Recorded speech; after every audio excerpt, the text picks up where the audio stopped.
Tu ne m'acclames pas, mais tu acclames le Seigneur. Tu ne m'acclames pas, mais tu acclames le Seigneur. Tu acclames Jésus. Tu acclames le roi de rois. Tu acclames le Seigneur de seigneurs. Tu acclames celui qui nous a donné encore une fois la vie. Celui qui nous permet de nous tenir devant lui. Celui qui nous permet de nous tenir dans sa maison. Nous bénissons son nom. Nous bénissons sa seigneurie. Amen, amen. Amen, amen. Gloire à Dieu. Depuis ce matin, il y a un chant qui monte dans mon esprit. Alors le chant fait yeah, déborde encore Shama.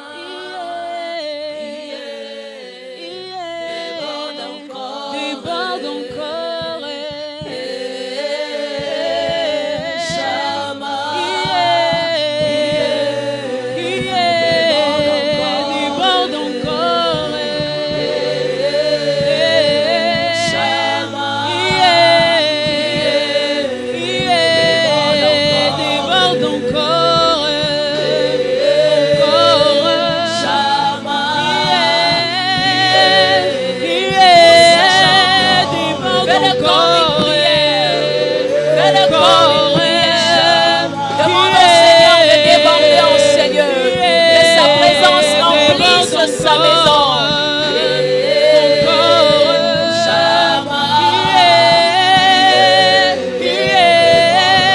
Déborde encore en ce lieu.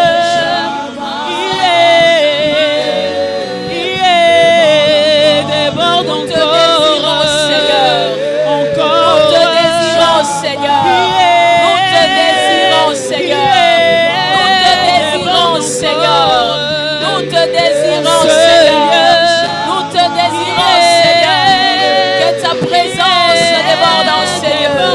Que ta présence se répande au milieu de nous. Que ta présence nous fasse du bien. Que ta présence remplisse ta maison. Alléluia. Alléluia. Alléluia.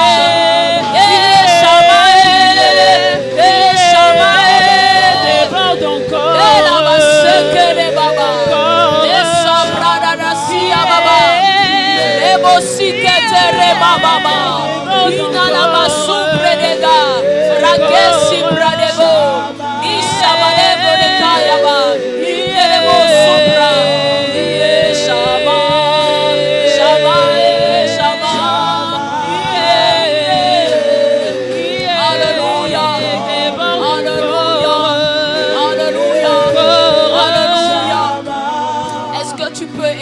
Ta voix et demander au Seigneur de déborder de sa présence dans sa maison. Est-ce que tu peux demander au Seigneur de remplir sa maison de la manifestation de sa présence? Nous ne sommes pas en train de produire un spectacle, mais nous sommes en train de prier le Seigneur de nos vies, le roi de nos cœurs. Celui qui remplit sa maison, le pan de sa robe remplit sa maison. Sa présence, qu'elle soit manifeste au milieu de nous. Nous voulons que sa présence déborde au milieu de nous. Si tu as quitté ta maison pour venir en ces lieux, c'est parce que tu espérais rencontrer Dieu. Si tu as quitté ta maison et venu en ces lieux, c'est parce que tu espérais parler à Dieu. Si tu as coupé ton sommeil, tu es certainement rempli de fatigue. Mais tu es venu en ces lieux, c'est parce que tu espérais rencontrer Dieu. Alors demande à ces dieux de rendre manifeste sa présence. Alléluia. La brana sekete les mains, les clos de Sifa yamasete bre de conta. Il amande les blots de chibre de sayamande les blots de caille. Oué de gay sami les blots de gade les blots de sikate. L'eau de gay demande les plots de gasika ramamama. C'est peut-être cette prière qui va changer ta vie.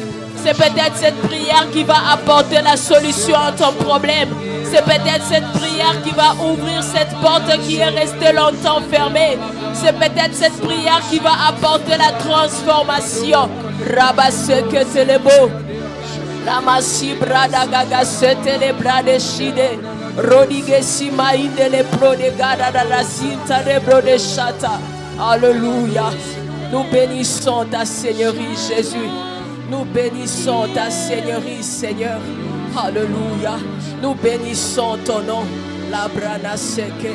Oh, nous t'aimons, Seigneur. Nous t'aimons, Jésus. Nous t'aimons, toi le maître du lieu. Nous t'aimons, toi le propriétaire de la maison. Nous t'aimons, toi celui par qui nous vivons. Nous t'aimons, toi l'auteur de nos vies. Alléluia. Nous t'aimons, Seigneur, parce que nous pouvons voir, admirer, Seigneur, de nos yeux. Nous t'aimons parce que nos jambes, éternelles, Dieu, peuvent se mouvoir. Nous avons marché jusqu'en ces lieux. Nous t'aimons, Seigneur, parce que de nos mains, nous pouvons t'acclamer.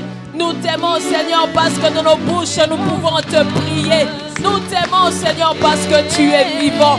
Nous t'aimons parce que tu es vivant. Nous t'aimons parce que tu es Dieu. Nous t'aimons parce que tu es Seigneur. Reçois l'honneur, alléluia.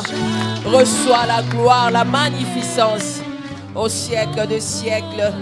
Que quelqu'un me dise Amen. Amen, Amen. Merci Jésus. Merci Jésus. Bien-aimé, si tu veux acclamer le Seigneur, ne t'occupe pas de ton voisin. Acclame. Amen, Amen. Amen, Amen. Gloire à Dieu. Des fois, tu sais, quand tu veux acclamer le Seigneur, ça veut dire que l'élan de ton cœur te pousse à rassembler tes deux mains et acclamer le Seigneur. Mais ne t'arrête pas parce que ton voisin ne l'a pas fait. Tu ne le fais pas parce que ton voisin t'a demandé de le faire. Souvent, nous commettons cette erreur. Je voulais faire tant. Et puis, je suis la seule. Mais tu es la seule, continue. Parce que c'est toi, c'est à toi que le Seigneur a inspiré à cet instant-là de pouvoir l'acclamer. Tu ne sais pas, ton acclamation peut être en train d'écraser l'ennemi. Ton acclamation peut être en train d'ouvrir une porte.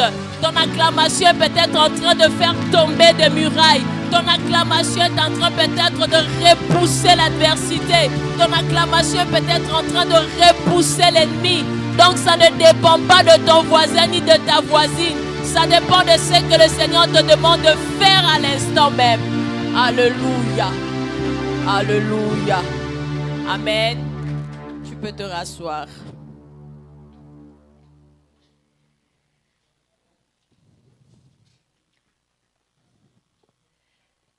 Nous allons bien.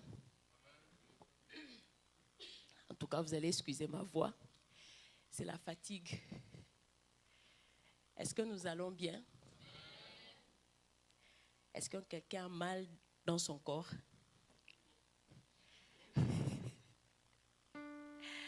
Parce que hier, j'ai vu des pas, des danses. À un moment, je me disais, ça, c'est un sport ou bien c'est une danse. Hein? Mais on bénit le Seigneur. Hier, c'était une démonstration de l'intérêt de vivre en communauté. Nous avons vécu la communion fraternelle selon la Bible. Maintenant, dis à ton ami, toi qui n'aimes pas venir à l'église, toi qui n'aimes pas la communion fraternelle, comment tu vas faire?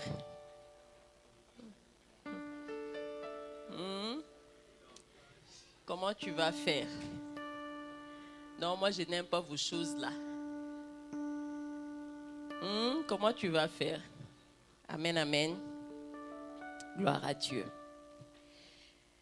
Je bénis le Seigneur pour ta vie. Si tu es en vie, ça veut dire que le Seigneur t'a choisi encore une fois. Ce matin, dans plusieurs hôpitaux, dans plusieurs familles, on a constaté des morts. Est-ce que tu le sais? Mais toi, on n'a pas constaté ta mort. Tu es bien vivant. C'est une grâce venant de la part du Seigneur. Donc, je bénis le Seigneur pour ça. Ce n'est pas un acquis. Amen. Et je bénis le Seigneur pour ses serviteurs dans cette église. Je bénis le Seigneur pour cette grâce et ce privilège qu'il me fait de me tenir devant vous pour pouvoir partager autour de sa parole. Je nous propose 2 textes. Le premier texte se trouve dans Luc 18. On va lire du verset 3 au verset 8.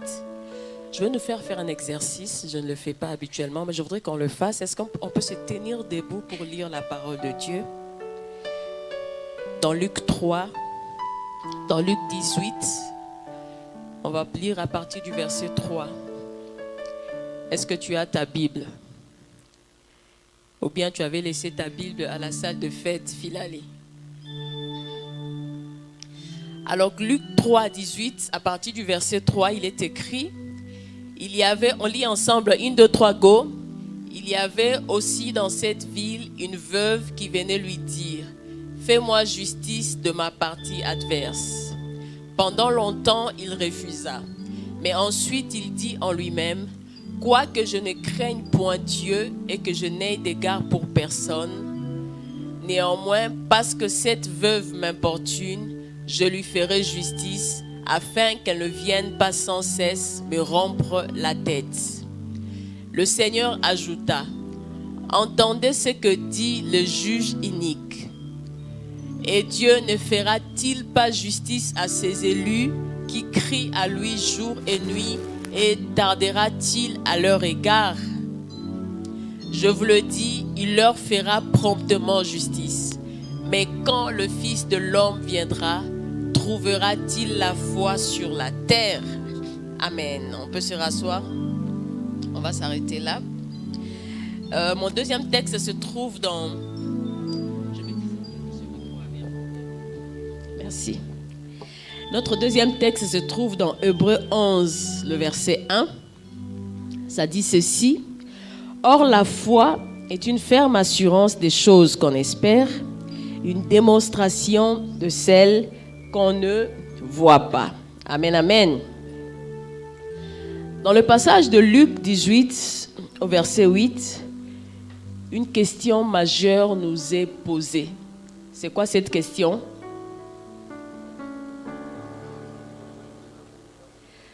On nous demande, quand le Fils de l'homme reviendra, trouvera-t-il quoi ça?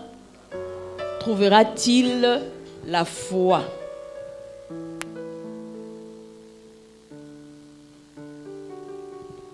Donc la question nous est posée, trouvera-t-il la foi? Lorsque je méditais ce matin, cette question pour moi révèle un ensemble de choses. Quand le Fils de l'homme reviendra, trouvera-t-il la foi sur la terre? Ça révèle premièrement l'importance de la foi. Pourquoi Dieu se préoccupe de trouver la foi à son retour? Ça veut dire que la foi est de foi. Parce que la Bible dit qu'il est le consommateur de quoi? Dieu consomme notre foi. Donc celui qui n'a pas la foi prive Dieu de quoi? D'une consommation. Lorsque Dieu est en quête de consommation, il recherche quoi? La foi. Donc cette question révèle le fait que Dieu recherche des hommes et des femmes de foi. La troisième chose qui est ressortie de ma méditation, c'est que cette question révèle que la foi fait partie des fondamentaux du temps de la fin. Que quelqu'un me dise Amen. Si Christ voudrait trouver la foi à son retour, ça veut dire que la foi fait partie des fondamentaux du temps de la fin. On parle du réveil du temps de la fin. On parle du temps prophétique dans les derniers jours. Mais le réveil, le temps prophétique ne sont rien si ce n'est pas porté par la foi. Tu ne peux pas vivre le réveil, tu ne peux pas vivre des temps prophétiques si tu n'as pas quoi? Si tu n'as pas quoi? Si tu n'as pas la foi. Si tu n'as pas la foi. Je voudrais d'emblée, à ce stade, lever ma main et déclarer sur ta vie, il ne faudrait pas que tu fasses partie des personnes qui vont manquer la foi au temps de cette fin. Que cela ne soit pas ton partage. Si Christ pose cette question, ça veut dire qu'au temps de la fin, plusieurs vont manquer la foi. Ce n'est pas pour rien que la question est posée. Donc je prie de tout mon cœur pour que tu ne fasses pas partie des personnes qui vont manquer la foi.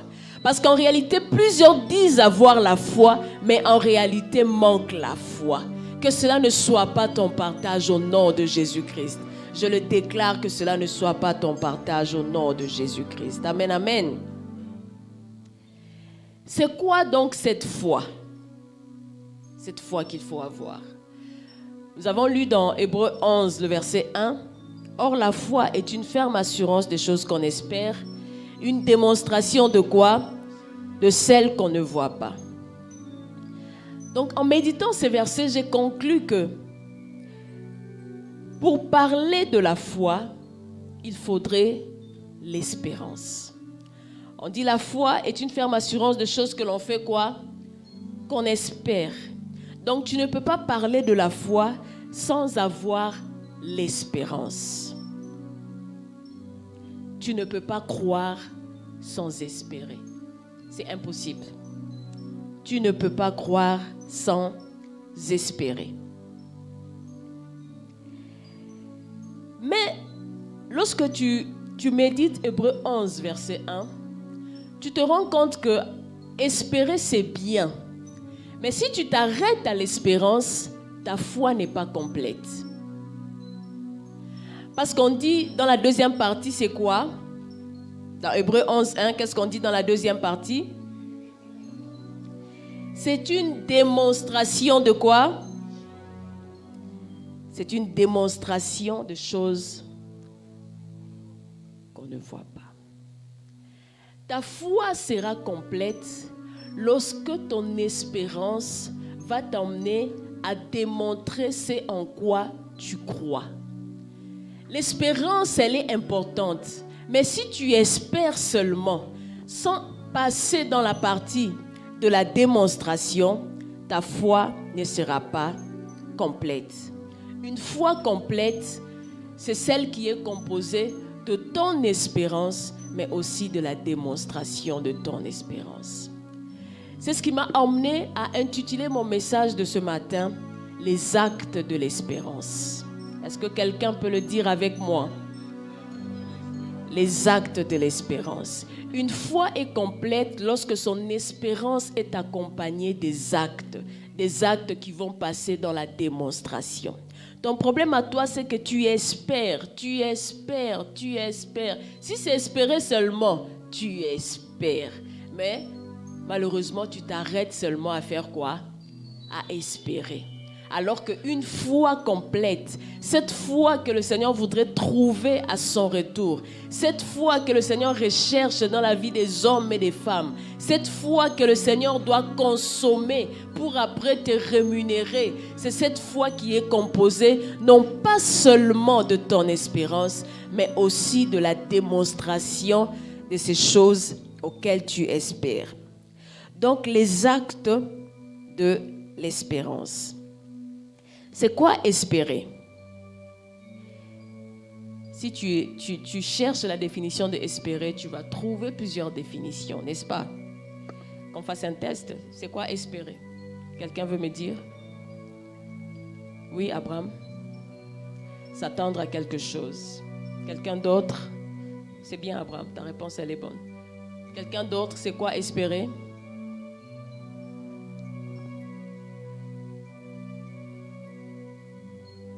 Oui, Karel, c'est quoi espérer?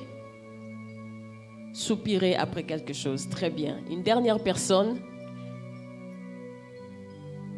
Oui. Désirer ou aspirer. Très bien. Vos réponses sont bonnes.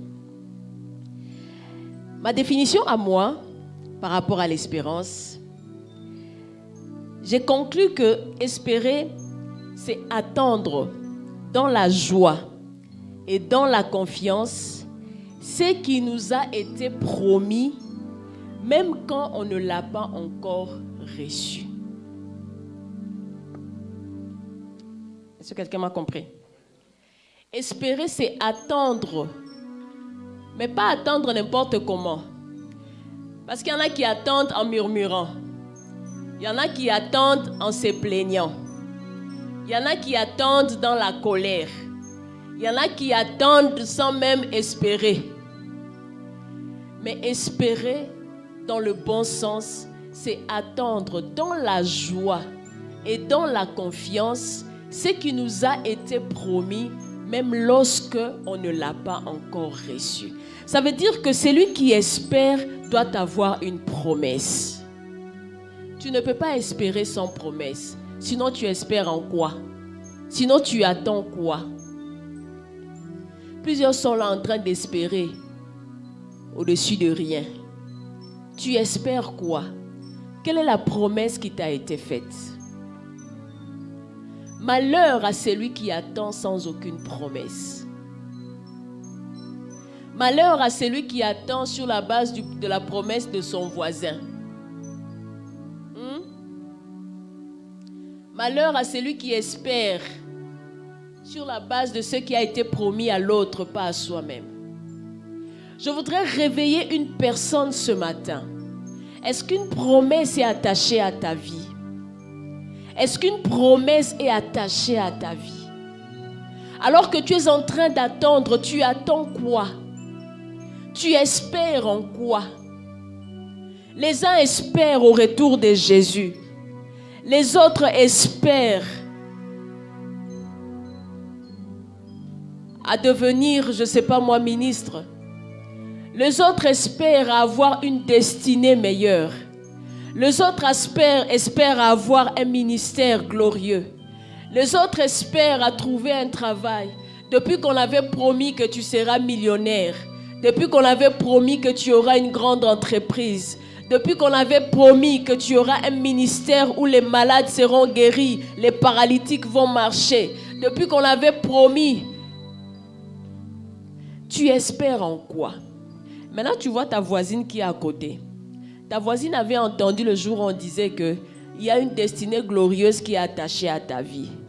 Tu dois espérer en Dieu. Ta voisine s'est assise aussi en train d'espérer en la même chose que toi. Est-ce que cette promesse-là concerne ta voisine? Pose la question à ta voisine. Pose la question à ta voisine. Toi, tu espères en quoi? Quelle est la promesse qui a été attachée à ta vie?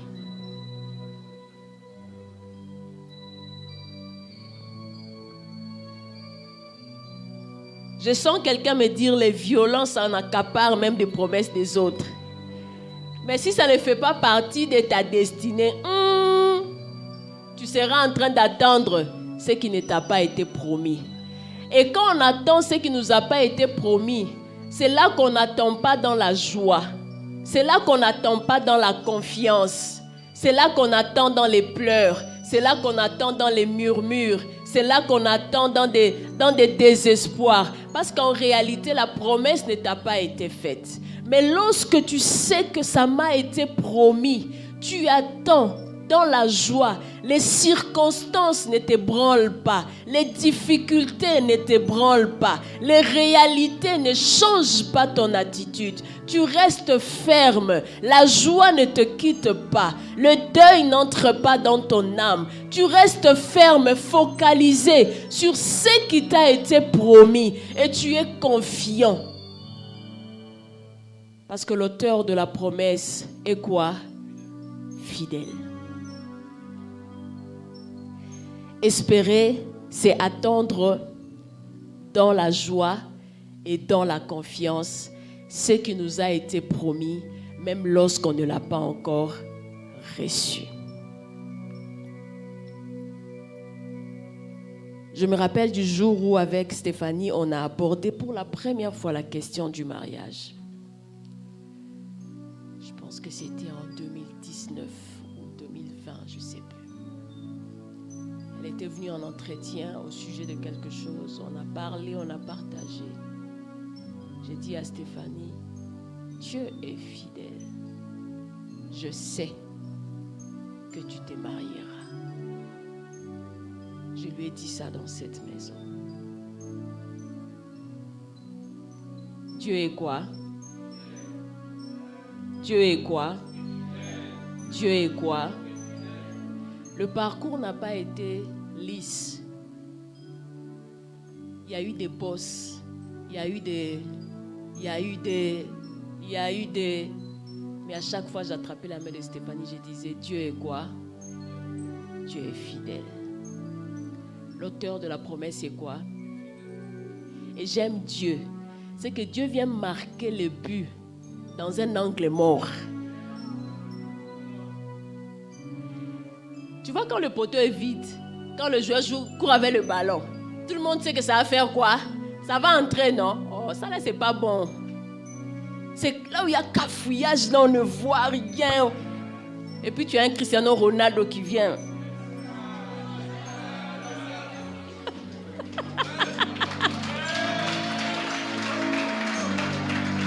Et puis là, on crie, wow, yeah, Jésus a gagné.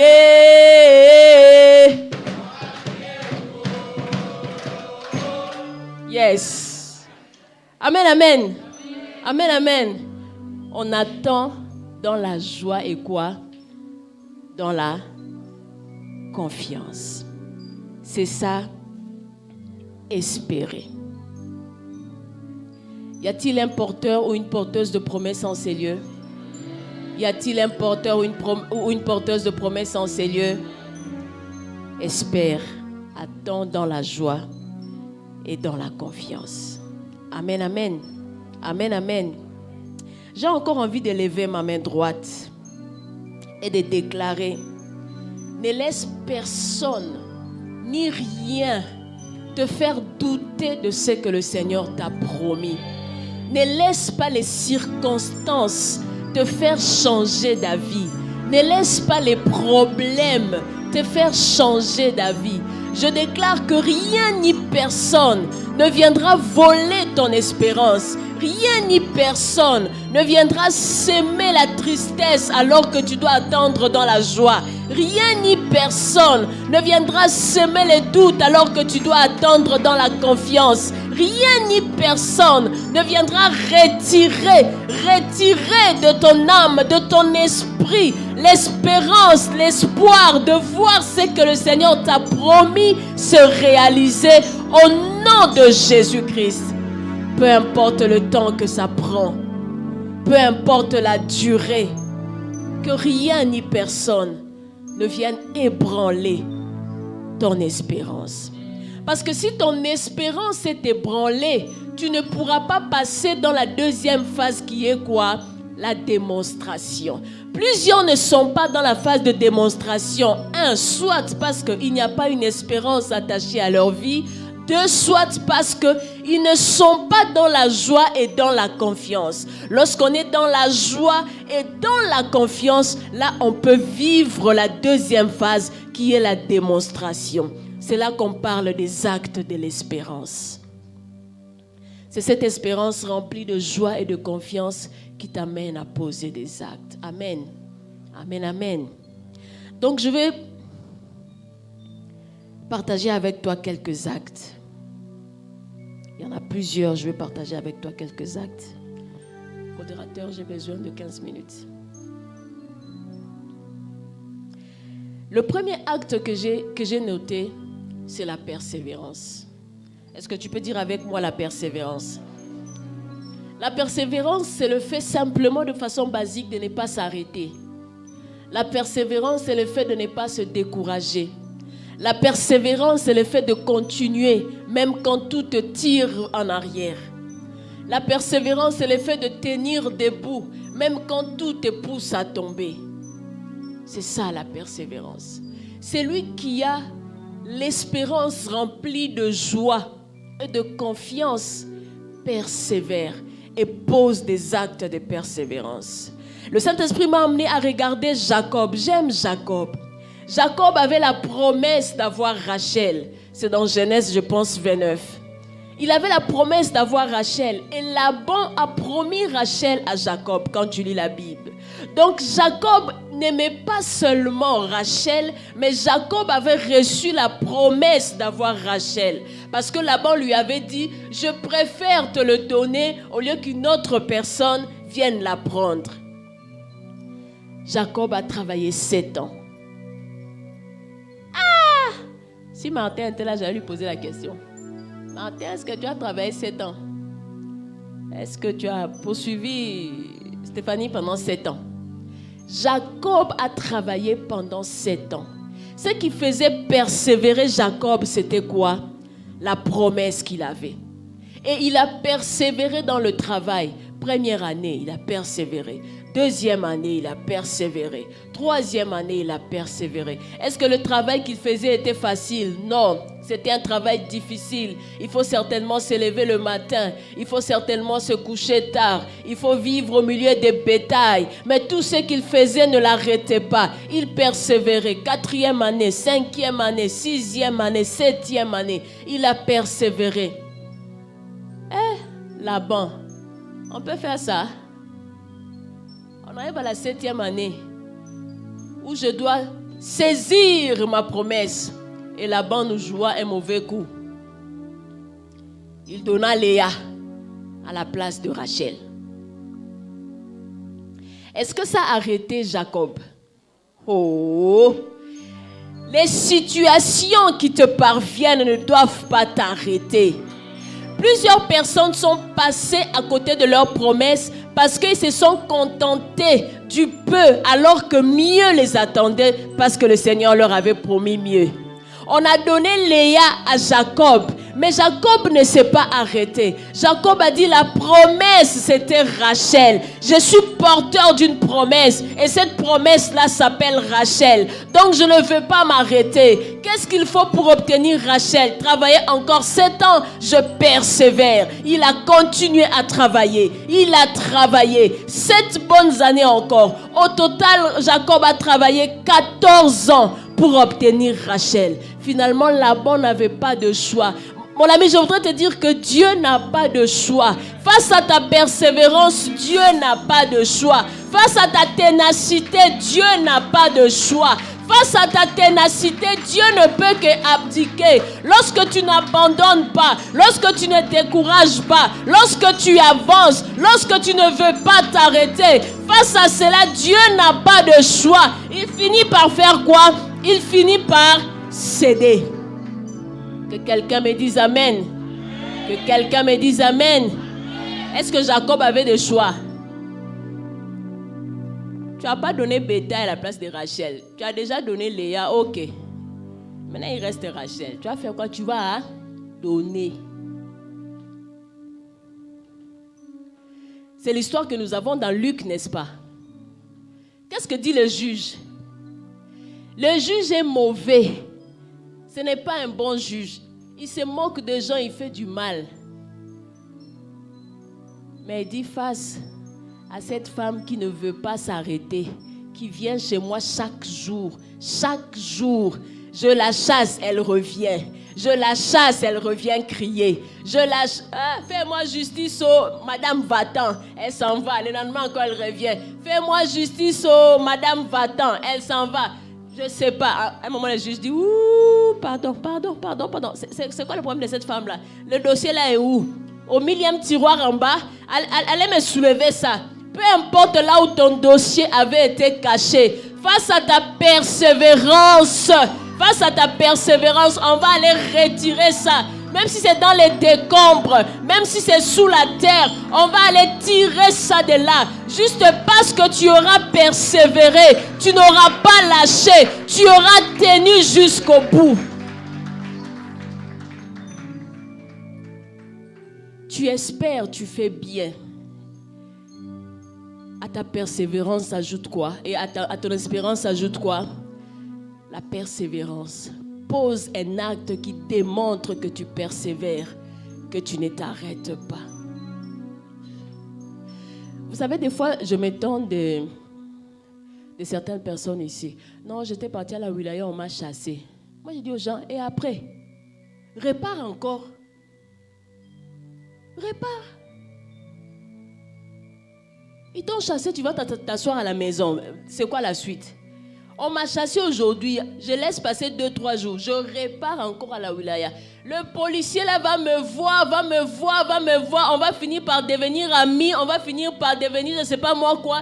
Il va finir par me donner la solution à faire pour que mon problème soit résolu.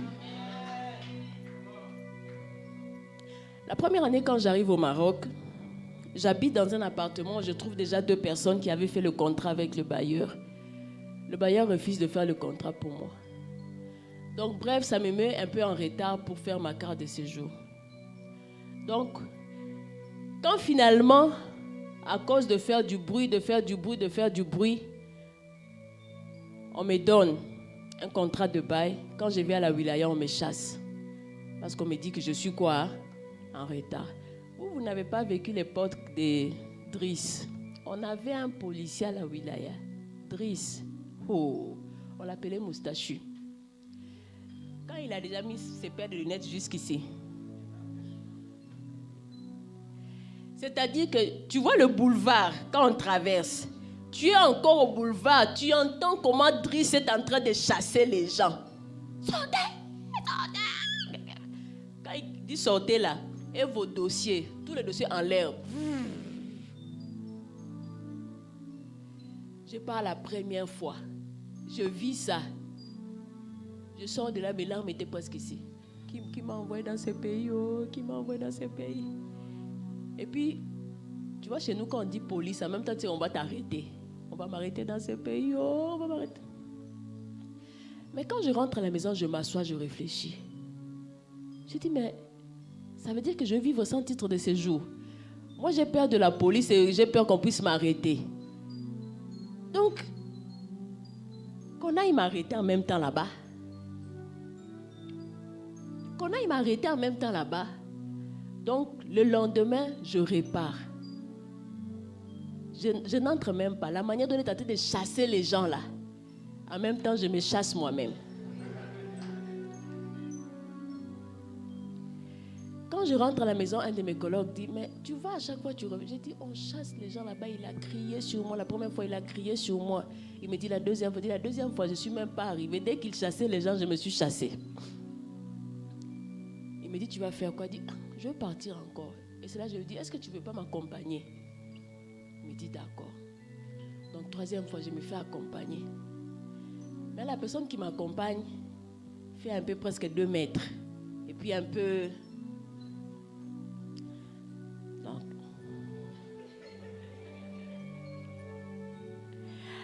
Ce jour-là, quand on arrive, il n'y a presque personne. Moi, j'ai dit, bon, où il n'y a personne, est-ce que c'est vraiment pour me chasser maintenant, moi, en direct ou bien? La personne qui m'avait accompagné, qui est entrée comme ça, dès qu'on veut entrer, Driss le regarde. Toi, est-ce que tu n'as pas de carte de séjour?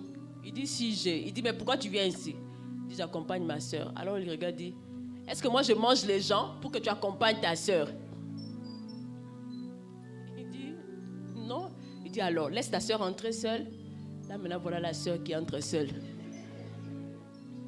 Pour faire court avec vous, il a pris mon dossier. Je pense que j'étais en retard de 3 mois ou de 4 mois, je ne sais pas moi quoi. Finalement, il a pris mon dossier. Il fallait remplir des formulaires au jugement parce que tu es en retard, parce qu'il fallait aller imprimer, je ne sais pas moi quoi. Le monsieur s'assoit, finalement, lui-même fait tout à ma place. Il avait des imprimés, il met sur sa table, il remplit. Je vois seulement en train de remplir. Bon, ça, tu n'avais pas bien rempli. On ne remplit pas comme ça. Il jette ça. Il prend un autre papier, lui-même, il remplit à ma place, il remplit. En fin de compte, j'ai eu ma carte séjour.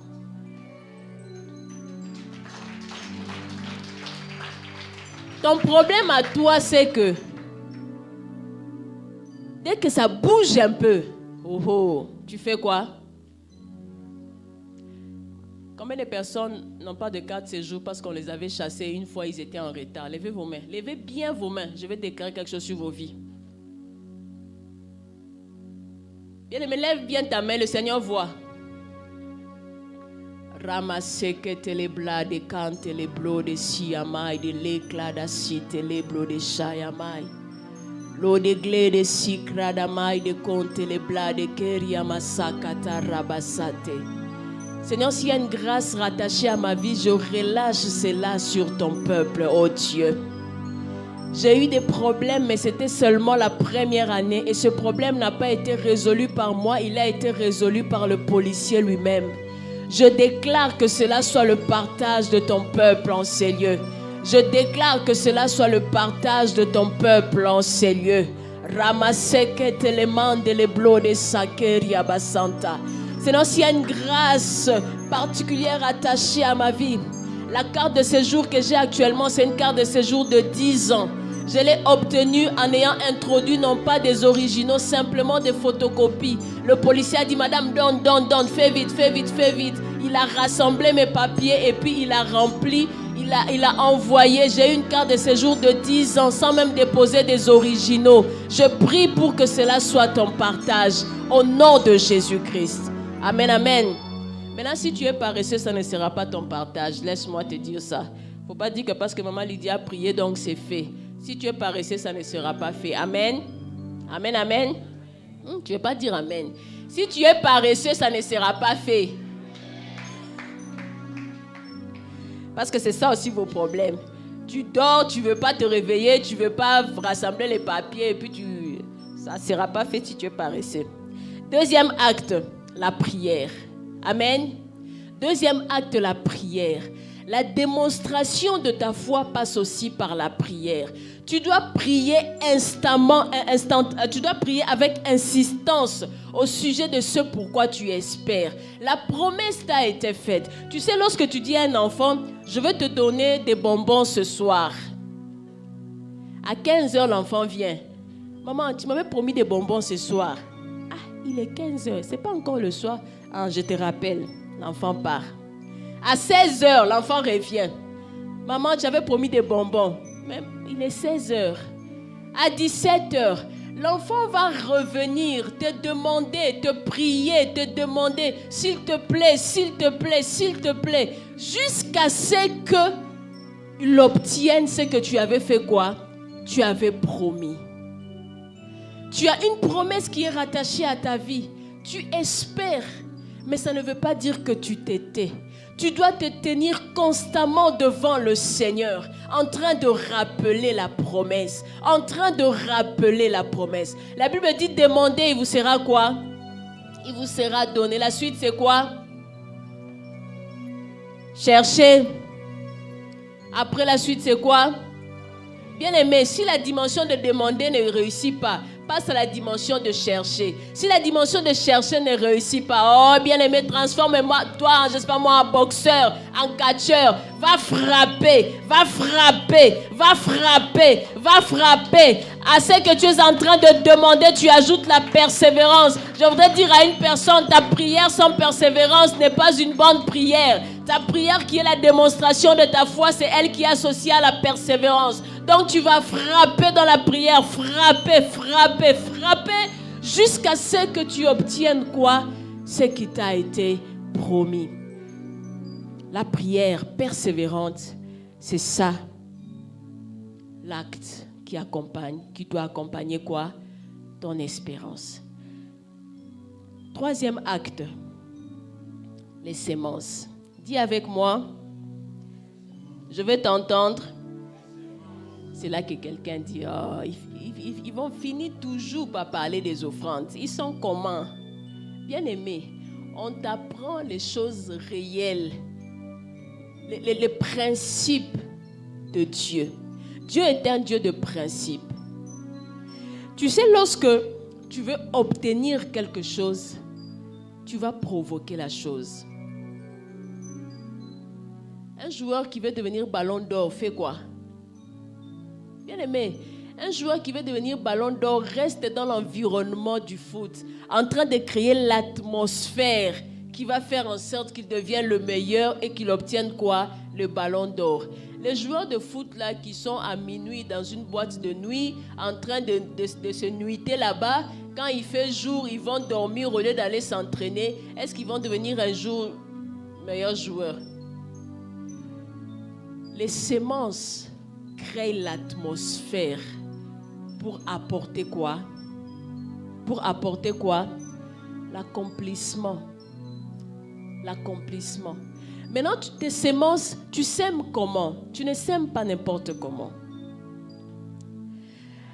Lorsque tu voudrais, à ta vie est rattachée la promesse, par exemple, de devenir chef d'entreprise. Tu dois s'aimer dans les personnes qui ont réussi déjà dans ce domaine-là.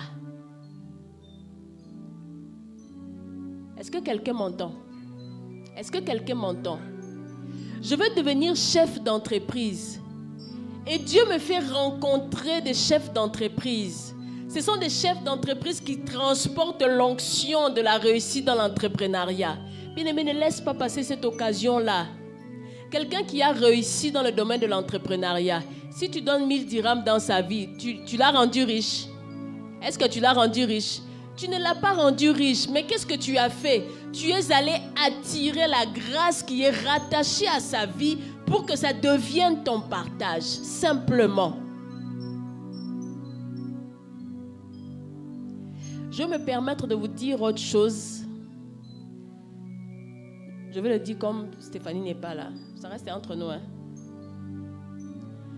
À un moment, Stéphanie venait chaque dimanche. Maman, tiens, 100 dirhams, je dois me marier. Est-ce que les 100 dirhams de Stéphanie me rendaient riche? Répondez-moi. Est-ce que ça me rendait riche? À un moment, je commençais à me dire, Seigneur, l'enfant là croit tellement en moi, il faut qu'elle se marie. Oh. Qu'est-ce que ça fait? Ça m'a poussé à chaque jour prier pour elle. Seigneur, 100 dirhams, on sème dans ma vie là, Seigneur, oh Seigneur. Seigneur, on sème 100 dirhams dans ma vie là, oh Seigneur. Que la fille là se marie, oh Seigneur. Je ne suis pas en train de vous dire là pour venir me donner vos 100 dirhams. Ne venez pas. Ça, c'était la grâce de Stéphanie. Tout à l'heure, j'ai dit, est-ce que tu espères sur ta promesse ou bien sur la promesse de ta voisine? Elle a posé un acte que le Seigneur l'avait peut-être inspiré. Mais le fait d'avoir apporté cette sémence dans ma vie, ça provoquait une prière. Parce que je me disais, Seigneur, je ne mange pas cet argent-là en vain. Je ne mange pas cet argent-là en vain. J'ai mis mes genoux à terre. En fait, elle a créé l'atmosphère pour aboutir à l'espérance qu'il y avait dans sa vie. Je suis en train de partager avec toi des secrets, des clés.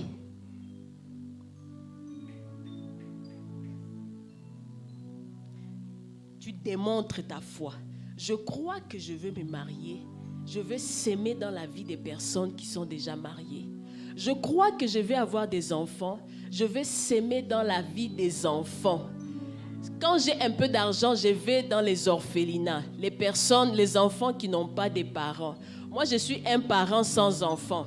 D'un côté, il y a des enfants sans parents. Donc, qu'est-ce que je fais? J'associe mon offrande à ces enfants-là pour que les parents sans enfants rencontrent les enfants sans parents et que ça crée en moi des enfants et que ça crée en ces enfants-là quoi?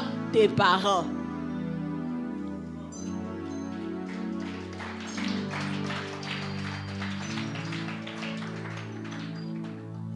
Les sémences sont des actes d'espérance. Le dernier point selon moi, hein, peut-être que le Seigneur peut t'inspirer d'autres actes. Le dernier point des actes, c'est vivre conformément à la promesse que tu as reçue. Vivre conformément à la promesse que tu as reçue. Quelle est la promesse que tu as reçue? Carlos, quelle est la promesse que tu as reçue? Viens.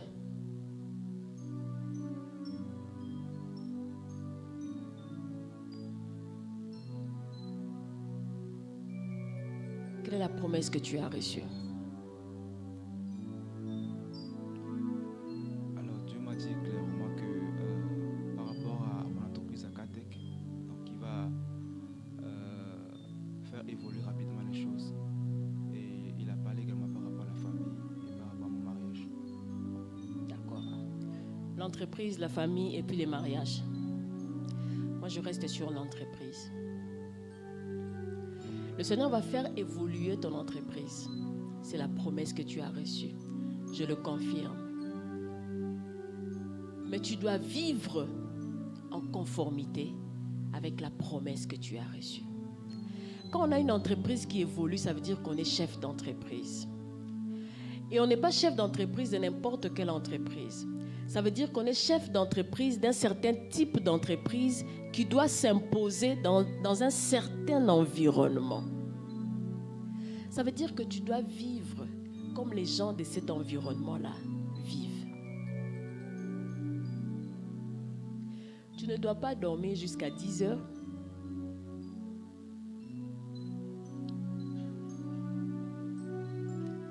Parce qu'un chef d'entreprise bosse plus que les salariés.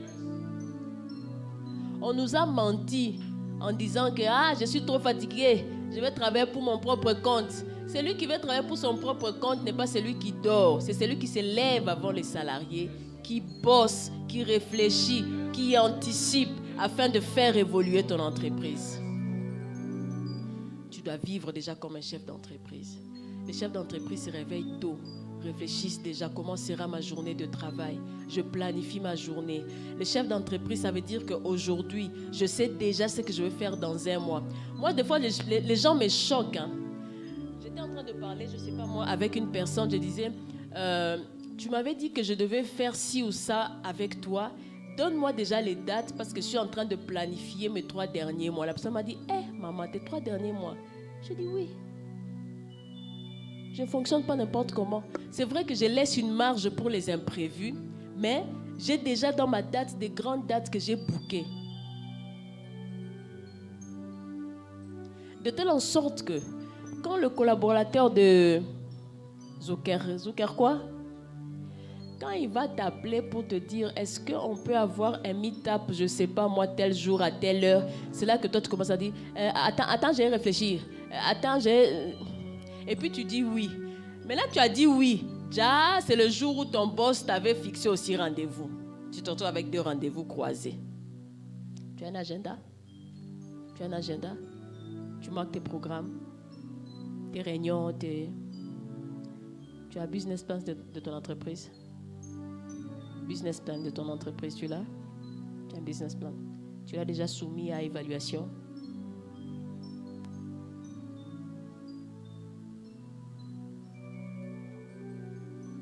Tu l'as envoyé depuis quand? Ça fait 2 mois. Tu as reçu la réponse. Ça, c'est une faute. Le monitoring, le suivi. Tu n'envoies pas et puis tu dors. Les chefs d'entreprise ne vivent pas comme ça. Ça veut dire que j'ai envoyé. Après la personne à qui j'ai envoyé, je demande un deadline. Cher comptable, je vous ai soumis mon business plan afin d'avoir votre retour. Quand est-ce que vous me ferez votre retour? Je suis toujours dans les principes bibliques, mais je suis en train de lui communiquer des clés qui vont permettre à ce que les promesses que Dieu lui a faites puissent s'accomplir. Vivre en fonction de ce que Dieu t'a promis. Un chef d'entreprise peut aller jouer au billard, mais pas chaque jour.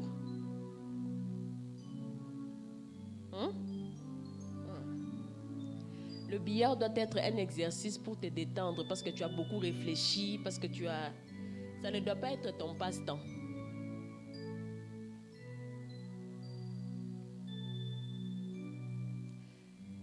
Un chef d'entreprise, c'est celui qui identifie des personnes avec qui il peut collaborer.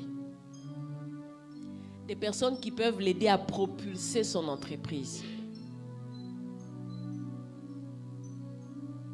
Des personnes qui seront tes pairs. Est-ce que tu as compris? Les personnes qui seront tes pairs, ça veut dire quoi? Tu es à ce stade, non? Ton entreprise doit être à ce stade-là. Donc, les collaborateurs que tu identifies avec qui tu peux travailler, ce sont des personnes qui sont déjà à ce stade-là. Pas ceux qui sont à ton niveau, surtout pas ceux qui sont en bas.